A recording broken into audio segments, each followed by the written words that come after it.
la luna negra de los bandoleros cantan las espuelas. En la luna negra de los bandoleros cantan Gracias. En primer lugar agradezco a la asociación esta invitación para compartir con todos ustedes mis investigaciones e intereses sobre Borges. El tema es abundantísimo, la cuestión de la memoria está en muchísimas obras de Borges, entonces pues yo hablaré de algunos aspectos generales y intentaré centrarme en textos de los más difundidos. Naturalmente, cuando se habla de la memoria en Borges, para todos nosotros viene a la mente el texto Funes el Memorioso, que es uno de los relatos más difundidos suyos. Fue publicado originalmente el 7 de junio del 42 en las páginas del diario La Nación. Tengo el dato aquí de carácter informativo porque hay que recordar que gran parte de los textos que publicó Borges fueron apareciendo paulatinamente en periódicos y revistas y después se los compilaba en colecciones, lo cual significa que muchas veces no había la intención original de hacer libros, sino que estos se iban haciendo paulatinamente. El texto fue compilado después en el libro Ficciones de 1944, que según varios de los estudiosos de la literatura en Occidente han señalado que sin duda es una de las colecciones narrativas más influyentes en la cultura occidental del siglo XX. Influyentes no solo en la literatura, sino también en la filosofía, en la epistemología y en general en las ciencias, a tal grado que incluso un estudioso de las ciencias que es aficionado a la obra de Borges hace un estudio y resulta que consulta la serie de citas científicas de revistas especializadas y llega a la conclusión de que Borges muy fácilmente hubiera podido solicitar una plaza de profesor en el área de ciencias de cualquier universidad, porque el Citation Index de Ciencias es uno de los autores más citados, ¿no? Aunque no es de ciencia. Y ya sabe que se rige por ese tipo de factores. En el inicio del texto tenemos este arranque con la frase "lo recuerdo", que aparece restringido de inmediato por una acotación entre paréntesis que dice: yo no tengo derecho a pronunciar ese verbo sagrado. Ese tipo de escritura oblicua que utiliza mucho Borges, en donde prácticamente se sobreponen dos momentos de escritura y a veces naturalmente de lectura, porque una escritura sobre otra implica lectura, de tal modo que está poniendo los dos contenidos, porque uno diría en este caso en el narrador, si no tiene derecho a utilizar el verbo, ¿por qué lo utiliza? ¿Verdad? Después sabremos por qué lo utiliza. En otros casos, por ejemplo, en John Ruparov Stetius, cuando el narrador en primera persona dice que su padre tenía una amistad con Herbert Ash, dice: mi padre había estrechado una amistad, y luego pone entre paréntesis, el verbo es excesivo. Es una de este tipo de amistades inglesas que empiezan por omitir la confidencia y acaban por eliminar el diálogo, ¿no? De amistades taciturnas. No obstante la restricción enunciada en la frase parentética, tenemos que en el primer párrafo el narrador repite ni más ni menos que 5 veces ese verbo sagrado, y su restricción la entendemos un poco más abajo porque alude a Funes el Memorioso, que legítimamente sería la única persona que podría pronunciar ese verbo sagrado.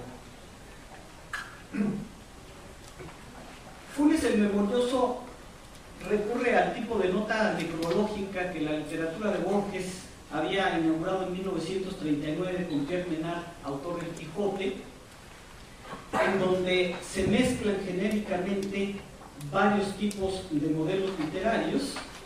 Aquí se simula que va a haber un homenaje al desaparecido Funes y que entonces el narrador está escribiendo un ensayo para colaborar con ese homenaje. Y dice: me parece muy feliz el proyecto de que todos aquellos que lo trataron escriban sobre él. Mi testimonio será acaso el más breve y sin duda el más pobre, pero no el menos imparcial del volumen que editarán ustedes. Este tipo de notas desconcertaron en principio a los primeros lectores o receptores de Borges, porque simulaban ser parte de una obra más grande o a veces fingían ser reseñas de libros que no existían. El primer experimento como tal de nota tipo reseña lo hizo en un texto que se llama El acercamiento al Mutacil, que es de 1936, en donde finge que hay una novela en inglés que se llama To Approach to Al Mutacil y que va a reseñar esa novela, que la describe muy bien, inventa que es un autor hindú que está en Bombay, etcétera, etcétera. Y el efecto extraordinario es que esa nota aparecía al final de su serie de ensayos, Historia de la Eternidad, ensayos sobre el tiempo, etcétera, de carácter filosófico. Y entonces más de un lector creyó que ese texto sí existía. Y Borges dice en alguna declaración que un amigo suyo incluso encargó el libro a un editor inglés, y ese amigo que lo encargó fue Miguel Casares. Miguel Casares creyó que era cierto que existía esa novela y la pidió a Londres. El texto de arranque entonces tiene un carácter pretendidamente testimonial, y digo pretendidamente porque es obvio que Funes el Memorioso es un personaje de ficción y no una persona identificable históricamente en ninguna realidad concreta, y eso hace que tenga un tono de confesión autobiográfica. Aparece allí el primer encuentro con Irineo Funes, a quien dice que conoce incidentalmente el verano de 1884 en Fraiventos, Uruguay, cuando el primo del narrador le hizo notar con cierto orgullo local una de las rarezas de Funes: saber siempre la hora sin necesidad de consultar un reloj. Escena que, por cierto, veremos representada en unos momentos en unas imágenes de un video que le hicieron a Borges.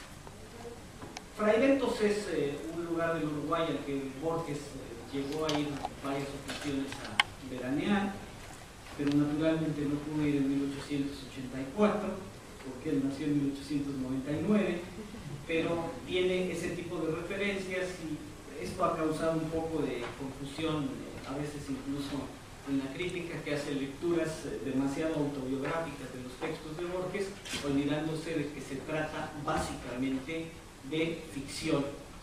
Y algo más importante todavía, olvidándose de que Borges ejercía también la autoironía. Cuando en el famoso texto de Aleph habla de Carlos Argentino Daneri, arremete contra él en la descripción, y sin embargo hay un momento en que dice que era bibliotecario de una ilegible biblioteca del sur de Buenos Aires. Ese es Borges. Borges fue bibliotecario de la biblioteca Miguel Cané, a la cual se está refiriendo ahí en el Aleph. Entonces pone un rasgo suyo en un personaje que construye de manera irónica y negativa. Entonces, este personaje, Funes el Memorioso, se nos dice que 3 años después, cuando vuelve el narrador, tiene un problema derivado de un accidente a caballo que lo deja inválido, aunque el personaje, nos dice el narrador, llevaba la soberbia hasta el punto de simular que era benéfico el golpe que lo había fulminado. El único diálogo entre el narrador y Funes se produce en medio de una serie de circunstancias que lo obligan a tener contacto con él, porque Funes le ha solicitado, recordemos, un libro. Dice el narrador irónicamente que en un pequeño pueblo todo se sabe, y que entonces él había llevado al verano un conjunto de libros, entre los cuales estaban varias obras en latín, y que Funes le solicita por carta una de ellas, así como un diccionario de latín, porque dice literalmente: para la buena inteligencia del texto original, porque todavía ignoro el latín.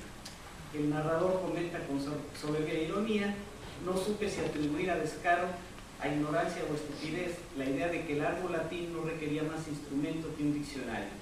Para desengañarlo con plenitud, le mandé el Gradus ad Parnassum de Quicherat y la obra de Plinio, Naturales Historia.